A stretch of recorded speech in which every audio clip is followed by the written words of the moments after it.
bahkan seluruh majelis pengurus gereja GITJ yang berkenan untuk mengundang saya memberikan kesempatan untuk bersama-sama merenungkan firman Tuhan. Baik, tanpa berlama-lama, nanti kalau kelamaan tolong kasih waktu angkat tangan dari belakang supaya saya kebablasan. Saya sudah tanya tadi ke Bapak Gembala sekitar 30-40 menit, dan saya tadi di teras berkata kepada beliau, jangan cerita apapun tentang jemaat itu Pak, karena saya selalu setiap berbicara di mana-mana saya tidak pernah cerita.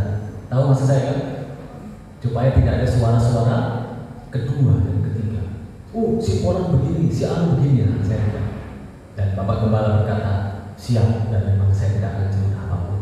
Jadi firman Tuhan nanti yang kita dengar bersama, biarlah itu benar-benar dari Tuhan untuk kita. Amin.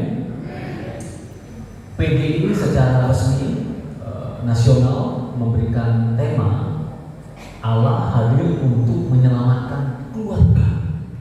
Ini tema besar, ya, dan ini tema nasional dari Sabang sampai Merauke. Tema ini bukan semacam tema yang rutinitas, tapi tema ini merupakan sebuah pergumulan logis, pergumulan yang tidak mudah. Mengapa fokus tema di Natal tahun ini tentang keluarga? Karena kita tahu bahwa keluarga ini adalah satu lembaga suci yang Tuhan sendiri sebagai pencipta dan penggagas. Kalau Bapak Ibu membaca di dalam kitab Kejadian, itu pertama kali nikah diciptakan oleh Allah di Taman Eden. Dan nikah kitab Kejadian adalah pernikahan rumah tangga yang gagal, hancur total. Kitab awal diawali kitab Kejadian, dan kitab akhir ditutup dengan kitab Wahyu. Dan kalau saudara membaca kitab Wahyu, itu ditutup dengan pernikahan rohani, pernikahan kudus antara saudara dan saya sebagai gereja mempelai wanita dengan Yesus sebagai mempelai pria surga. Itu tujuan kita di sana. Maka saya boleh turun dari ini? Boleh? Ya, harus izin dulu kalau nggak boleh. Maka Bapak Ibu, pernikahan ini tidak boleh main-main. Pernikahan kita Kejadian sudah gagal. Kejadian Keluaran Imam bilang banyak orang yang perempuan jadi pelacur, banyak di sini. Contohnya siapa? Rahab. Banyak seorang istri memberontak terhadap suami. Contohnya siapa? Hawa. Banyak suami juga menyalahkan, saling menyalahkan. Itu benihnya dari kitab Kejadian. Keluaran Imam bilang ulang sampai perjanjian baru. Itu perjalanan nikah manusia mengalami kehancuran total. Tetapi Alkitab memberikan harapan yang besar. Kitab Wahyu ditutup dengan pernikahan rohani kelak. Maka berbicara pernikahan itu tidak main-main. Diawali dari mana Pak? Dari permulaan kenalan. Laki-laki dan perempuan kenalan harus benar. Tidak boleh kenalan coba-coba. Maka ada iklannya, buat anak kok coba nggak boleh.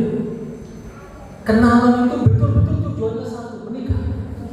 Saya waktu dulu saya tadi cerita sama Ibu Gembala sama Pak Gembala waktu makan siang. Ketika dulu saya kuliah S1, saya kenal dengan istri saya.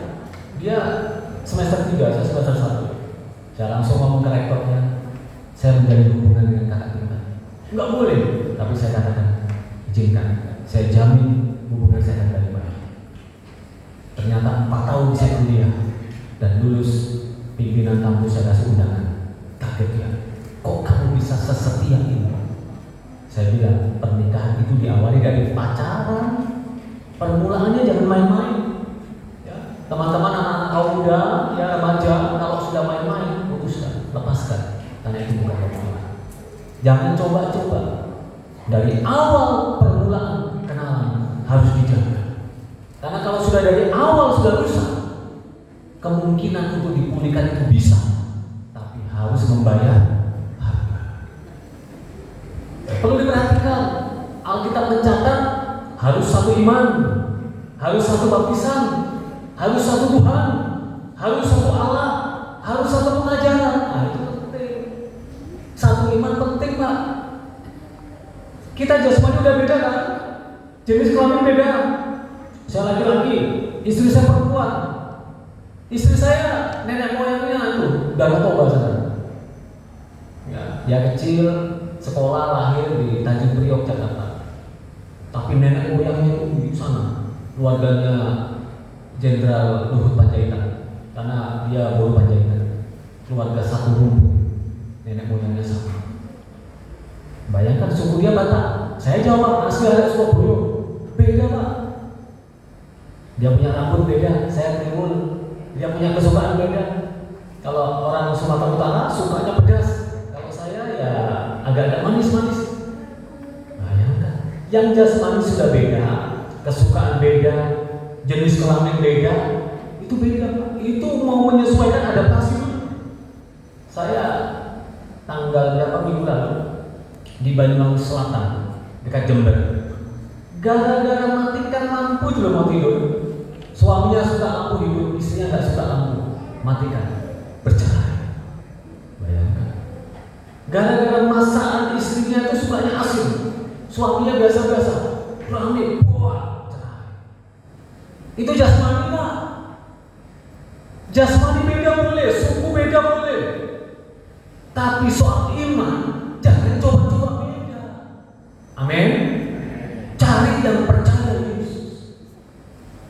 Kalau jasmani sudah susah, kita butuh adaptasi. Kalau yang jasmani beda, biarkan beda. Jangan ditambah yang rohani. Waduh, kalau yang rohani beda, iman percaya kita sama Tuhan beda, susah. Memang betul. Wis Pak, kita diizinkan ibadah boleh. Tapi ingat, pernikahan itu Tuhan desain tidak hanya di bawah kolong langit ini. Maka ada percakapan antara Yesus dan orang-orang Saduki dan orang-orang Farisi. Guru, ada satu perempuan bersuami satu. Ketika suaminya mati, suaminya punya saudara yang meneruskan jadi suami kedua, suami ketiga, suami keempat, suami kelima, suami keenam, sampai suami ketujuh. Pertanyaanku sama Yesus, ketika besok di langit bumi yang baru, dari 7 laki-laki mana suami sah? Saya bisa bayangkan, mana dari 7 atau dari 5 dari 4 besok di surga dari suami? Yesus bilang, hai orang bodoh, tidak engkau tahu bahwa di langit bumi yang baru tidak ada lagi kawin mengawin, tetapi ada tetapi pernikahan kita di bumi ini akan berlanjut di bawah kepada pengadilan tata ilahi. Maka bicara pernikahan tidak main-main. Maka saya punya satu perkataan, beban terberat di bumi ini adalah beban dosa. Masalah terbesar di bumi ini adalah masalah nikah. Ada yang nggak punya masalah? Oh, saya dengan istri saya bukan baik-baik saja. Tapi untung kita sama-sama percaya Tuhan. Ya, kita baca dulu ayatnya di Matius pasal 1 ayatnya yang ke-21. Ia melahirkan anak laki dan engkau akan menamakan dia Yesus, karena dialah yang akan menyelamatkan umatnya dari dosa mereka. 22. Hal itu terjadi supaya apa yang difirmankan Tuhan oleh Nabi. 23. Sesungguhnya anak darah itu akan mengandung dan melahirkan seorang anak laki-laki, dan mereka akan menamakan dia Immanuel, yang berarti Allah menyertai kita. 19.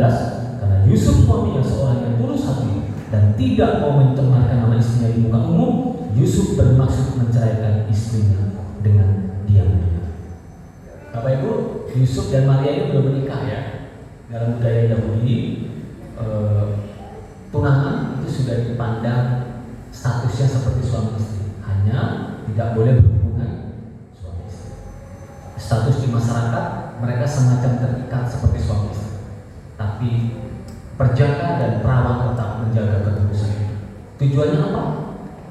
Di bangsa Yahudi, pernikahan itu punya tahap, dan pernikahan itu adalah lembaga yang sangat kudus. Maka ketika orang itu menjalin relasi pertunangan, maka status kalian adalah seperti suami istri, tapi tidak berhubungan seks. Artinya apa? Tidak boleh main-main, tidak boleh putus, tidak boleh bercerai. Itu status dalam peragama. Nah, di sini betapa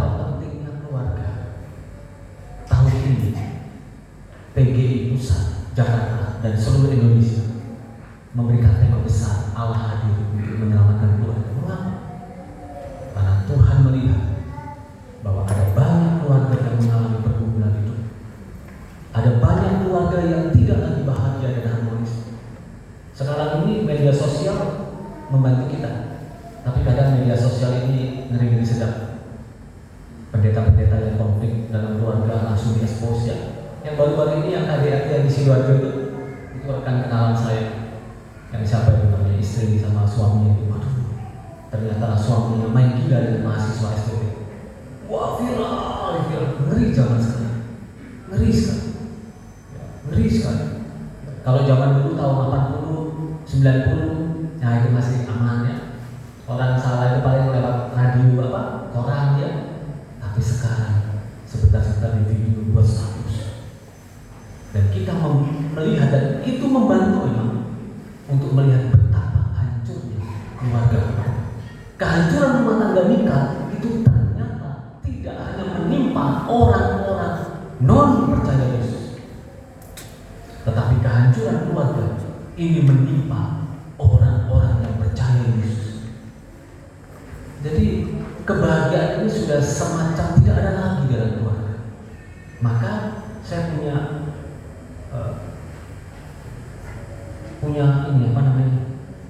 pemikiran seperti ini.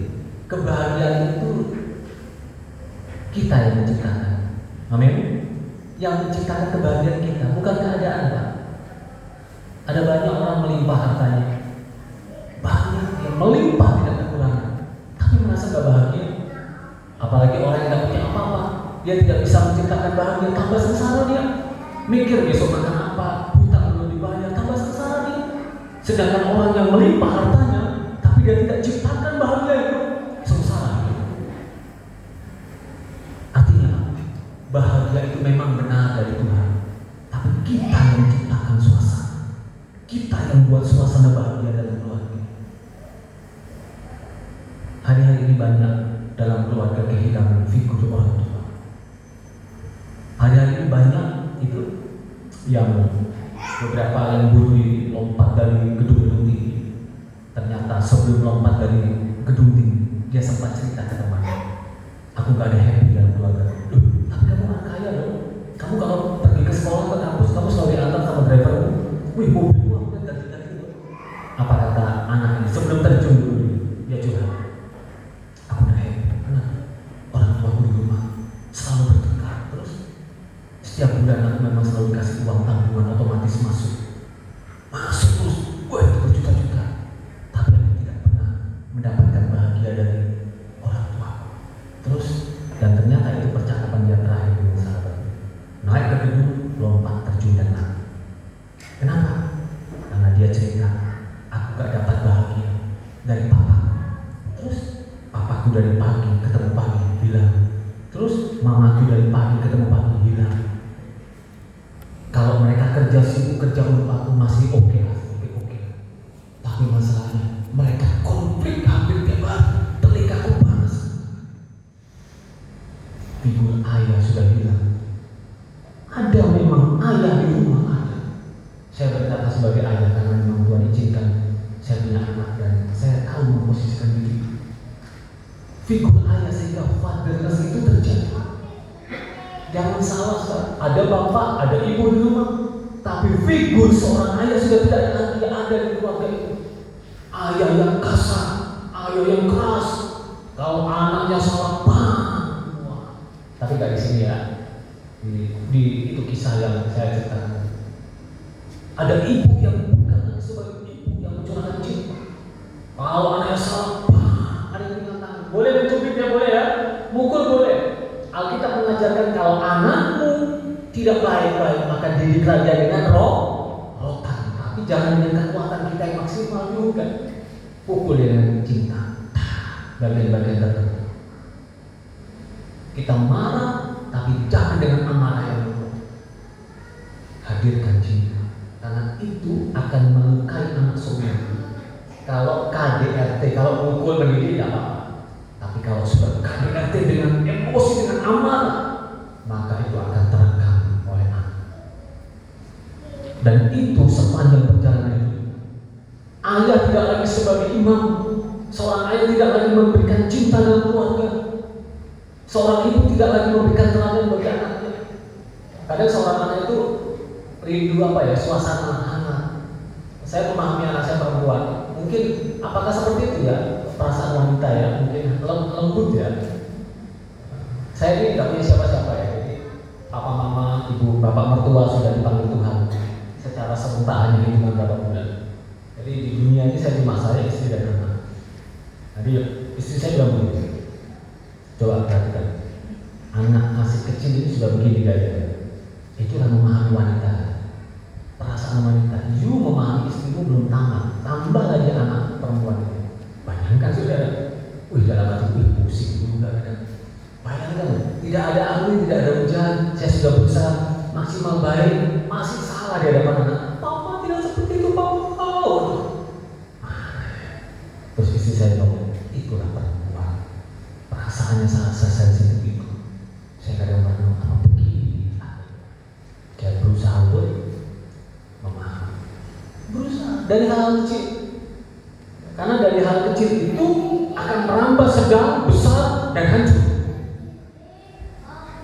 Jangan salahkan kalau anak dalam keluarga tidak ada kehangatan, dia cari di luar. Tapi maksimalkan kehangatan dalam keluarga. Anak terhadap orang tua mencintai anak, peluk dengan penuh cinta, kasih sayang yang puas dalam penuh tabung cintanya, hati yang ada sudah penuh. Tabung cinta suami sudah penuh, tabung cinta istri sudah penuh. Maka pastikan keluarga itu. Maka berapa banyak orang yang hancur keluarga karena ada celah, membuka celah. Anak tidak mendapatkan kasih sayang yang penuh, yang maksimal, sehingga ketika dia keluar anak darah, anak muda mendapatkan pelukan yang tidak tepat, hancur dari luar. Ya kali anak saya, ada besok kalau ada saudara dewasa, rencana kalau Tuhan panggil menikah, mau cari suami seperti siapa? Anak saya dari polos saya bilang, saya mau menikah dengan papa saja. Kaget ya? Gak boleh. Mama istri saya bilang, gak boleh papa. Terus ada saya cari laki-laki lain. Apa kata anak saya? Aku mau cari laki-laki yang seperti papa. Waduh. Dan ada apa satu poin? Terus saya interview. Coba jelaskan ke papa, mengapa kamu mau cari laki-laki seperti papa yang kurus krepek begini? Apa kata anak saya? Aku mau cari seperti papa karena papa tidak pernah memukul aku sejak kecil sampai sekarang. Ternyuh saya. Terus tangannya dipegang anak saya, karena papa menggunakan tangannya dengan baik, tidak pernah pukul-pukul. Karena papa menggunakan kakinya dengan baik, tidak pernah menendang. Loh, kamu tahu dari mana? Ada itu di TV, di TikTok atau di YouTube. Orang tua yang mengajar anaknya, saya langsung tersentuh. Saya peluk dia. Ya, terus kita berikan cinta, kita berikan kasih, kita berikan itu dengan betul-betul tanggung jawab. Karena sekarang keluarga ini sedang dirusak. Keluarga ini sedang dirusak. Lembaga yang menjadi sentral lemburnya kuasa pedang perusahaan adalah keluarga. Ada banyak keluarga pendeta, gembala sidang, istrinya, suaminya hancur. Gara-gara ada orang-orang yang menusuk. Jangan jadi jaminan, dia gembala sidang, dia pendeta, pasti dijamin aman. Tidak. Di Surabaya saya nggak sebutkan nama, tidak etis juga kan? Sudah masuk penjara bolak-balik dan sekarang dalam proses juga di penjara. Gara-gara apa? Perbuatan asusila. Jangan main-main dengan itu. Maka dijaga keluarga kita masing-masing. Ayo, keluarga saya masih baru, saya masih 10 tahun. Bapak ibu yang sudah senior sekian puluh tahun, ayo. Saudara yang sekian puluh tahun menjadi teladan bagi kami. Cinta.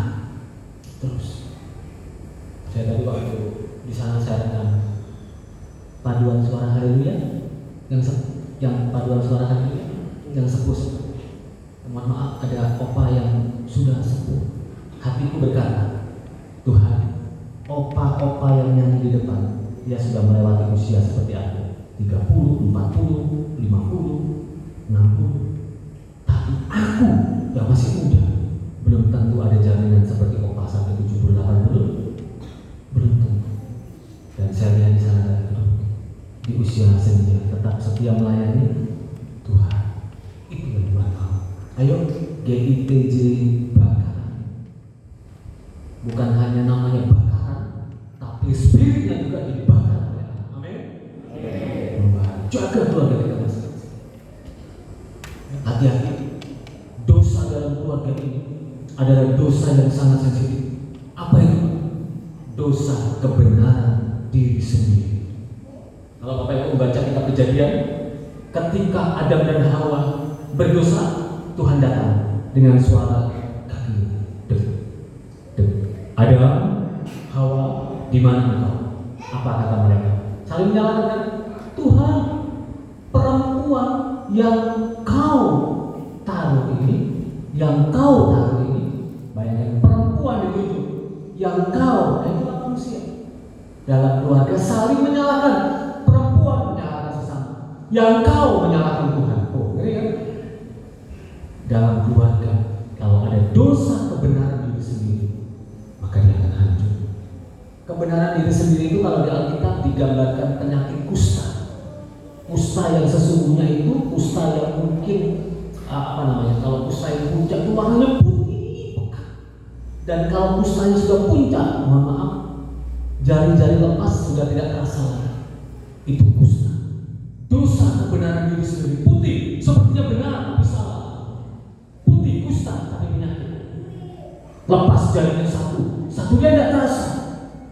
Kalau orang dalam keluarga merasa diri paling benar, dia melakukan kesalahan gak pernah sadar. Justru yang ada, suami mengingatkan istri mengingatkan suami, hei jangan begitu. Wah, dia merasa diri benar. Contoh apa? Banyak kasus dari pendeta, gembala sidang, jemaat apa itu? Chatting bahaya. Saya punya istri saya ini baik, tapi juga agak ngeri bisa nggak? Kalau dia lagi sensi, apalagi kalau 1 bulan sekali datang, tamu yang dari bulan itu datang bulan. Sensinya ngeri sedang.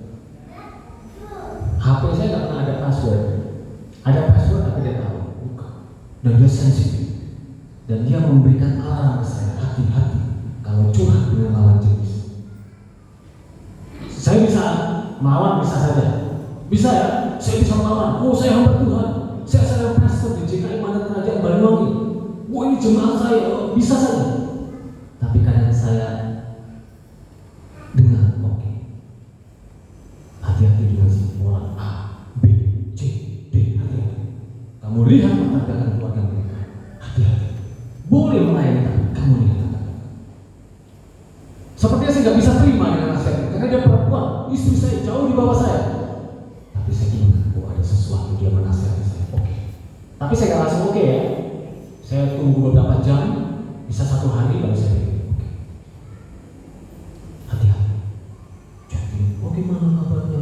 Begini, wah ini rekan kerja saya. Saya seorang dosen di kampus di Surabaya. Jadi karena saya pindah ke Banyuwangi, maka saya online.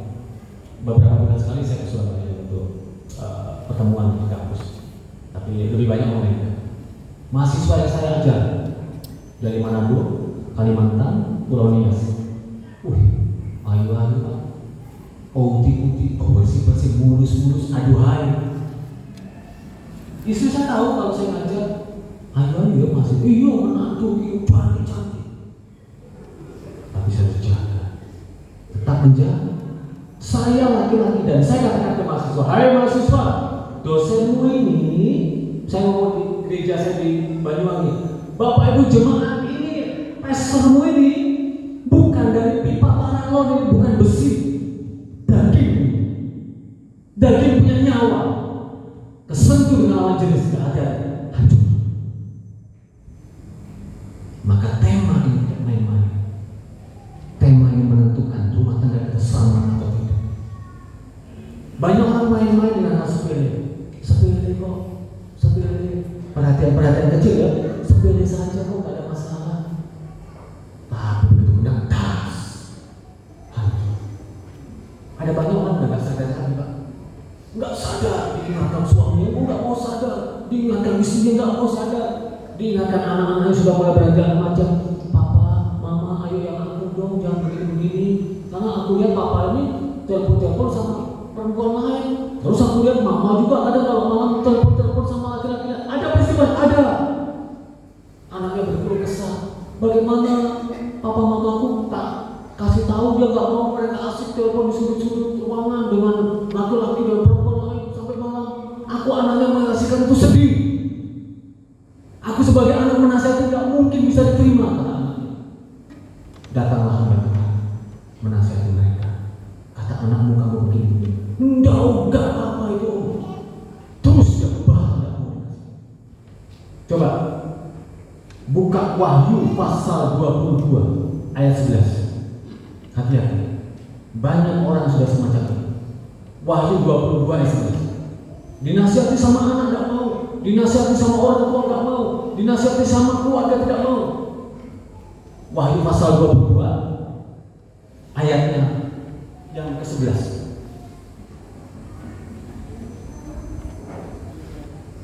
Baik, saya akan bacakan. Barang siapa yang berbuat jahat, biarlah terus berbuat jahat. Barang siapa yang cemar, biarlah terus cemar. Dan barang siapa yang benar, biarlah terus berbuat kebenaran. Barang siapa yang kudus, biarlah dia terus kudus. Hati-hati Pak. Ini firman Tuhan bilang apa? Di zaman akhir, sebelum aku datang, kata Yesus, orang itu akan puncak dari segala kejahatan. Puncaknya apa? Dosa seks dan makan minum, dosa kejahatan dan kenajisan. Dalam Markus itu dosa itu banyak, tapi hanya dirangkum hanya jadi dua: dosa kejahatan dan dosa kenajisan. Puncak dosa kenajisan adalah seks dan kawin mengawinkan. Hati-hati dulu. Ada banyak orang yang sudah kebal menganggap itu biasa saja. Apalagi sekarang media sosial itu ngeri Pak. Kawin ngeri. Kawin kontra, kawin apa ngeri. Anggap biasa saja dan dosa dipertontonkan biasa. Tapi firman Tuhan bilang apa? Yang kudus biar kudus, yang cemar biar cemar, yang jahat biar jahat. Itu firman Tuhan. Artinya apa? Tuhan sudah angkat tangan. Biarkan kamu nggak mau tobat, silakan. Kamu tetap jahat, silakan. Kamu cemar, silakan. Kamu silakan berbuat apa-apa. Di ayat bawah, lihat, aku datang segera. Ini keadaan dunia. Maka PGI dari pusat melihat gereja-gereja seluruh Indonesia ada banyak konflik dan ada banyak pendeta-pendeta yang mengalami konflik asusila. Saya berkata pendeta, bukan hamba Tuhan. Kalau hamba Tuhan, ya hambanya Tuhan. Dia menjaga hidupnya dari cara dia memandang dengan lawan jenis, dengan lawan yang kurang pantas dia pandang. Itu hamba Tuhan. Tapi kalau pendeta, biasa saja, siapapun bisa jadi pendeta. Pendeta pandai cerita pendeta. Ya, siapapun bisa. Di gereja pendeta, di luar pendekar. Wah, kesenggol dikit, wah, naik hitam, mau pendekar. Di gereja pendeta, haleluya, shalom, puji Tuhan. Di luar sana jadi pendekar sama sekali. Hati-hati. Ialah berita ini menjadi ingat-ingatan atas hidup kita. Ingat di ayat bawah tadi yang kita baca, Yesus itu disebut Immanuel. Kelahiran Yesus, Immanuel, artinya apa? Allah menyertai kita. Kita merindukan pemulihan dalam keluarga. Kita merindukan pemulihan dalam pekerjaan kita. Merindukan pemulihan dalam karir kita. Merindukan pemulihan dari kesehatan kita. Benar, tapi jangan lupa, di atas semuanya itu penyertaan Tuhan lebih dari segala. Malaikat Tuhan berkata, namanya kau sebut Immanuel, Raja Kekal, Raja Damai. Artinya apa? Engkau akan menyertai orang-orang yang percaya kepada Allah beserta kita. Penyertaan Tuhan itu cukup Pak. Penyertaan Tuhan itu lebih dari segalanya. Penyertaan Tuhan lebih dari miskin, dari kaya. Ada banyak orang dulu miskin sekarang kaya, lupa Tuhan sudah. Penyertaan Tuhan lebih dari sakit jadi sembuh. Kakak itu semua lahir sembuh, dahsyat.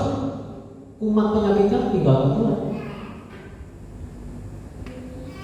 Penyertaan Tuhan lebih, biar dia belum sembuh, asal Tuhan menyertai. Itu segalanya. Amin. Ingat kita keluar ketika Musa diperintahkan Tuhan, Musa pergilah, lanjutkan perjalanan kepada bumi. Tapi ingat Musa, aku sekali-kali tidak akan bersamamu karena engkau memberontak dan bangsamu memberontak. Tuhan bilang apa? Tuhan, kalau engkau tidak beserta, aku akan tetap di sini dan tidak akan berjalan. Maka penyertaan Tuhan itu lebih dari sembahan. Amin. Penyertaan itu lebih dari sembahan. Mungkin hari ini kita mengalami pergumulan yang belum dijawab Tuhan. Penyertaan Tuhan lebih. Ingat Sadrak Mesak Abednego ketika dia disuruh menyembah berhala, dia nggak mau.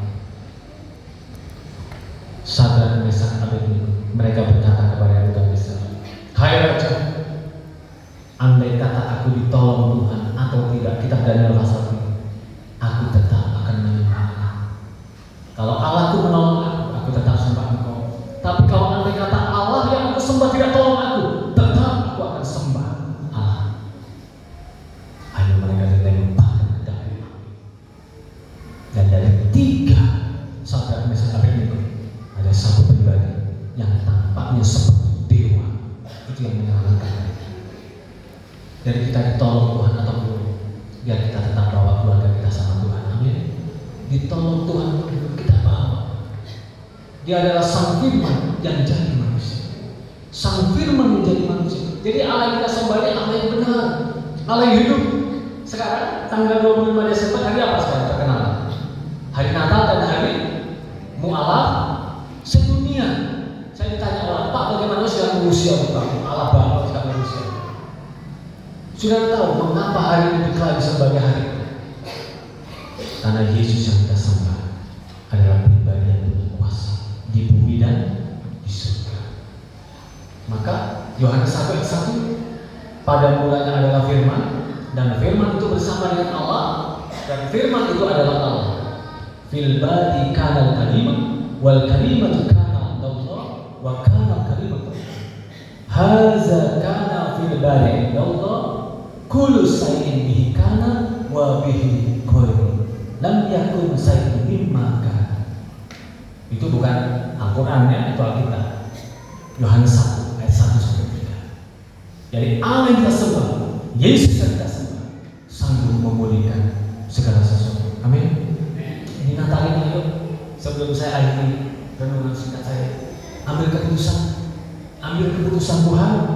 Aku melangkah, aku hidup. Kita nggak tahu berapa lama lagi aku hidup. Ya, ambil keputusan. Aku tetap akan ikut Engkau. Anak muda yang mungkin tidak selamanya di Pati, mungkin ada yang di Surabaya, ada yang di Jakarta, ada yang ke Semarang, ada yang di luar negeri. Firman Tuhan malam ini menjadi ingatan buat kalian. Ikutlah Yesus sampai akhir hidup. Pilihlah jodoh yang benar-benar satu iman. Percaya Yesus. Papa saya dulu mantan pengikut yang juga di Sujono di Gunung Kawi 5 tahun. Kemudian papa saya mantan dukun santet di Banyuwangi. Akhirnya mbah saya mati dan kena santet perut bengkak, dan ilmunya diwariskan ke papa saya. Kerjaan papa saya nyantetin orang demi putar beliau, tidak ada damai. Maka satu waktu mendengarkan satu lagu dari anak-anak sekolah minggu di gereja. Ke gunung tinggi ku naik mencari damai. Bapak saya sudah ke Gunung Kawi yang Sujono. Ke lembah jurang ku turun mencari damai. Betapa sampai jam 2 dini hari 2 malam di Denpasar Bali, Laut Selat Bali. Namun akhirnya damai tiada ku dapati juga, kecuali hanya di dalam Yesus Tuhan. Ceritanya panjang. Singkat cerita, papa saya, ibu saya mengalami perjumpaan pribadi dengan Yesus. Akhirnya semua ilmu gelap dibakar dan abunya dibuang ke lautan. Dan sekarang yang datang, dan kita lawan dalam nama Yesus. Saya percaya Yesus ketika menjelang SMP kelas 2 ke kelas 3, Yesus menyentuh hidup saya. Nah, ini tentu tidak bicara agama. Ya. Yesus hadir ke bumi untuk menyelamatkan orang-orang berdosa. Mari Bapak, Yesus hadir ke bumi ini menyelamatkan orang-orang berdosa. Maka seperti yang disampaikan oleh Ibu MC tadi, kemuliaan bagi Allah di tempat yang mahal dan damai sejahtera di bumi di antara manusia yang berkenan. Itu kemuliaan Allah. 2000 tahun yang lalu, ketika kabar sukacita Yesus lahir di Palembang, berita kawanan gembala mendapatkan berita dari mereka. Ya. Al-Masjidillah Hidil Ali wa ala ad-salam wa bin nasil masal.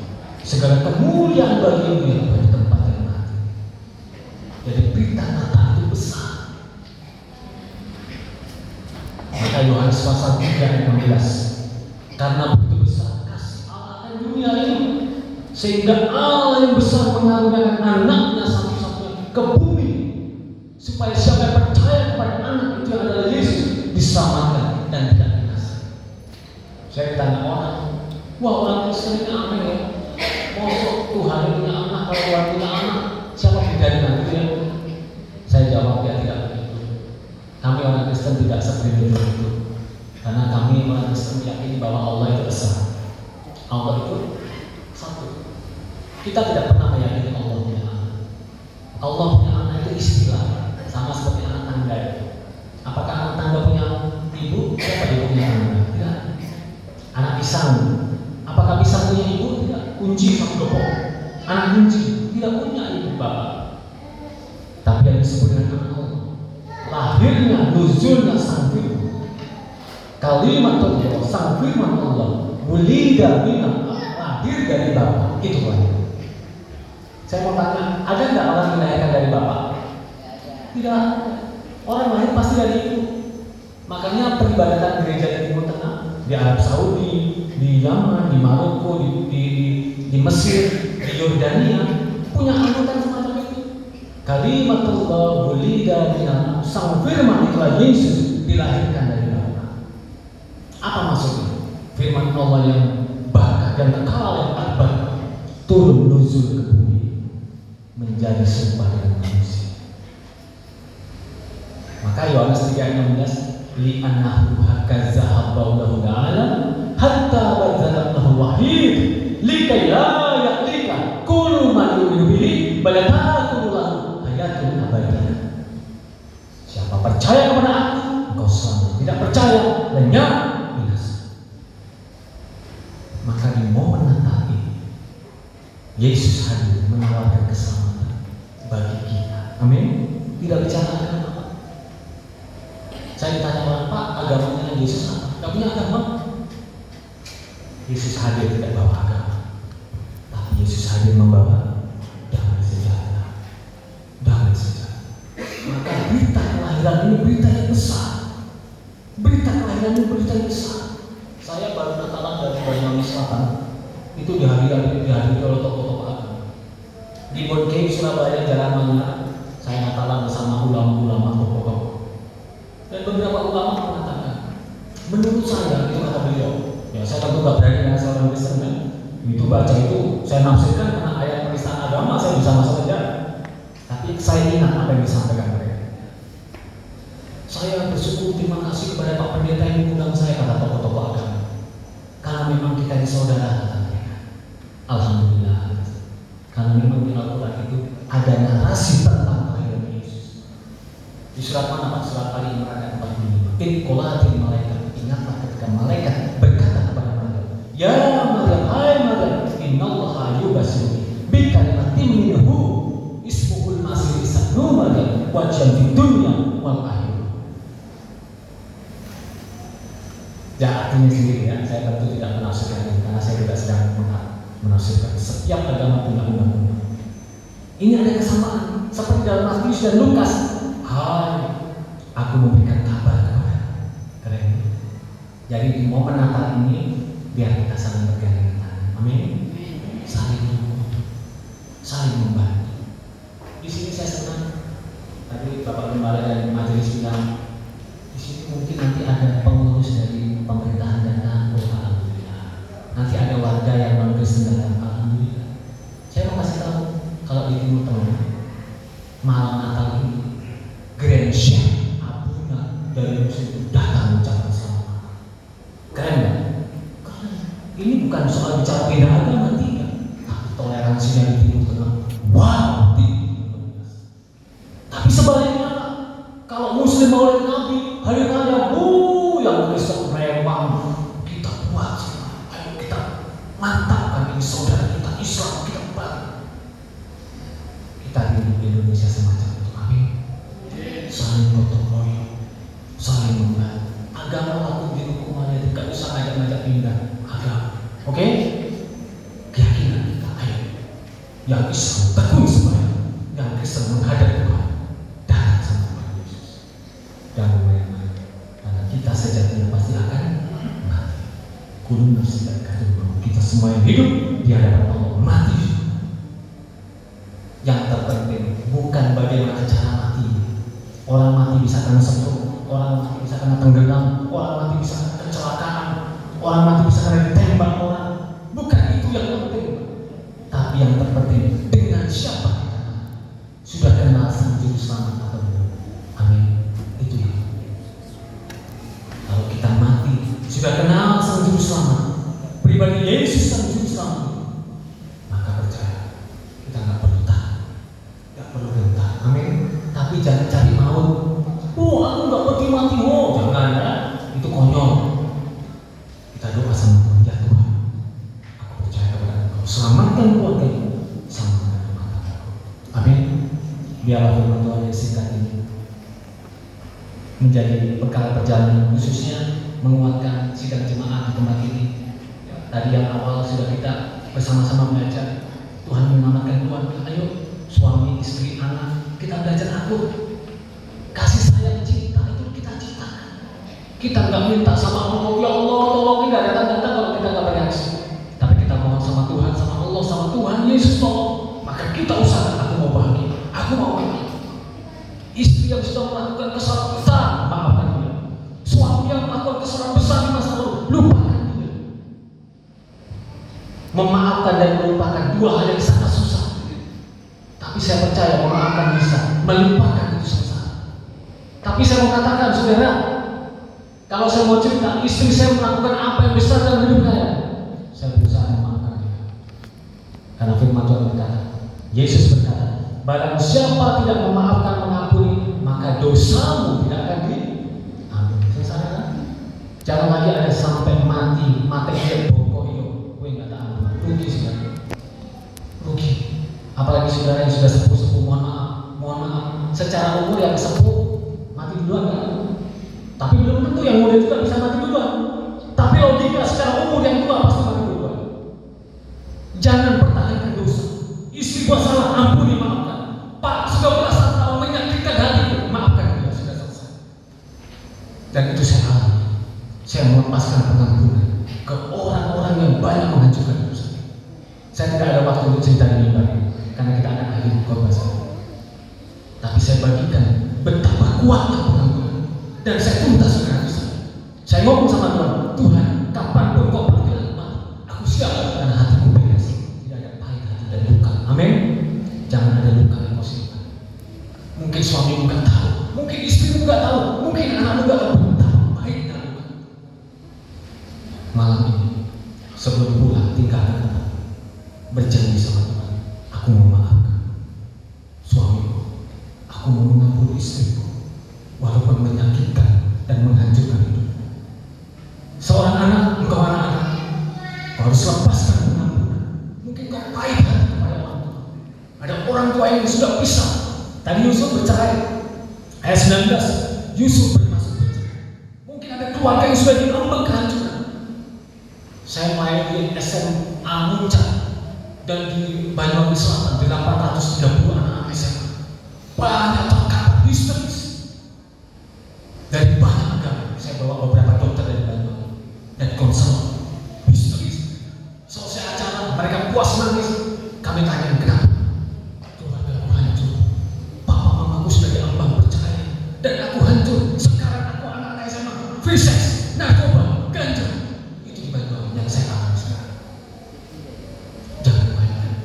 Pusat PJ Jakarta memberikan tema Allah hadir menyelamatkan keluarga.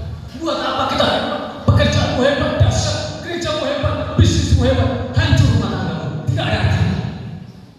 Tuhan mau rumah tangga kita dipulihkan, Tuhan. Amin. Bisnismu berhasil, pekerjaanmu berhasil, sekolahmu berhasil, keluargamu berhasil. Itu berkenan di hadapan Tuhan. Amin. Tuhan cinta bakar, Tuhan cinta jual, Tuhan cinta hati, Tuhan cinta Indonesia, Tuhan cinta saudara dan saya. Amin. Mari, saya undang pemain musik. Ayo, kita akan persiapkan diri.